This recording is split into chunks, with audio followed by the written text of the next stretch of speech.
See, the first thing, well, let's look at Mary's blessing. Mary was blessed with a peculiar assignment. She was blessed with this charge to bring forth the Son of God. And it's fascinating to me that when the angel told her that you will have a child, she didn't say, oh, well, you know, how am I going to have a child? She said, how's this thing going to work? How are you going to do this? Well, the Lord will come upon you and you will be with child. And she said, okay, I am your servant. Do with me as you will. She was given this peculiar charge. Now, there were a whole bunch of women that could have done it. There were a lot of women who were in the line of David that could have did this thing. There were some folks who were hooked up in the right families who could have did this thing. There were some folks who went to the right schools who could have did this thing.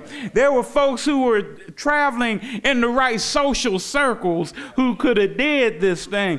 There were some folks that everybody was looking at, probably expecting that they were the one. They could have did this thing, but God reached down and picked the lowest.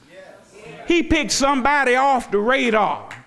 Didn't nobody know anything about her, where she came from. She was just a girl. See, when God gets ready to bless, see, a lot of times the blessings always don't flow or fall to the one that we think ought to get it. You know, as you know, to paraphrase a little bit, Deacon Webb always talks about when folks start passing on, he said, you know, the leaning tree ain't always the first to fall. God will come in and bless folk around you that you wonder how in the world they get that. You know, and you know how we get something. How she get a new car? I'm driving this hoopty mobile. How come every time I see her, she looking good? She got plenty of money. She got this, she got that. You know, sometimes God bless folk around you to see what you're going to do.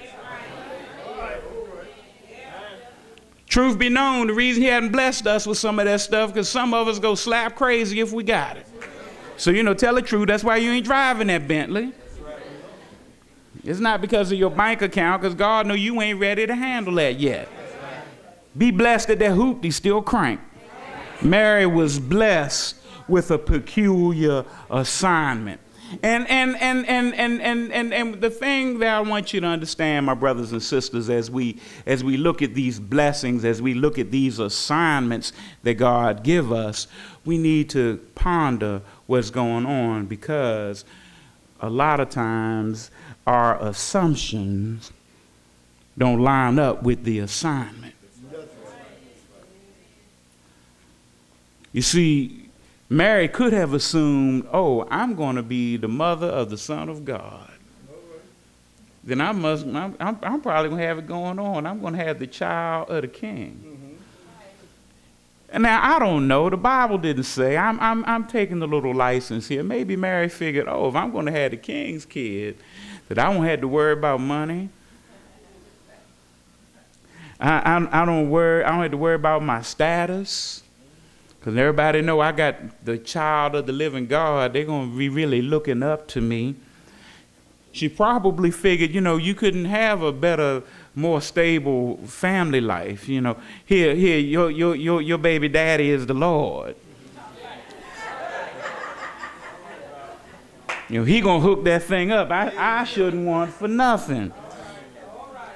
See, we assume that blessings are always a good thing. But my brothers and sisters, as we look at blessings, everything that appears to be a blessing sometimes ain't really a blessing. Let's look at Mary's situation. Mary thought that financial stability was going to be the thing. Instead, her financial status was poverty. Well, how you know that, preacher? If you go to Luke, the 2nd chapter, the 22nd through the 24th verse, it speaks of on the 8th day after Jesus was born, he had Mary, since he was the firstborn child, and the custom, according to the book of Leviticus, the 12th chapter, verses 7 and 8, when a newborn son, the firstborn, came forth, the mother had to go to the temple and offer up a lamb without spot or blemish as a sacrifice to thank God for opening her womb with a son. Now, God made provisions. Now, if you don't happen to have a lamb without spot or blemish, you could go get you 2 turtle doves. Anybody can catch a turtle dove. So if you were poor, chances are you didn't roll up at the temple with your newborn baby and a lamb without spot or blemish. You show up with a couple of turtle doves. That's what Mary did. She and Joseph showed up with turtle doves, which lets us know they were in a tight. Then let's look at her status. Here she was carrying the Son of the living God. But think about it, if you will. If your best friend, who you know ain't with nobody, at least she say she ain't with nobody, and she come up and say, I'm pregnant. And the Lord did it. Now come on, folks, can we talk? Now we live in the 21st century. We live in the age of in vitro fertilization. And theoretically, according to our scientific ability, theoretically a virgin can conceive and bring forth a child based on a little scientific help. But even then, how many folk would look at a young woman 15, 16, 17 years old who don't know a man, who would decide they want to have a baby? Because we know how we look at most teen mothers. Girl, are you crazy? You got your whole life in front of you. Why you want to do that?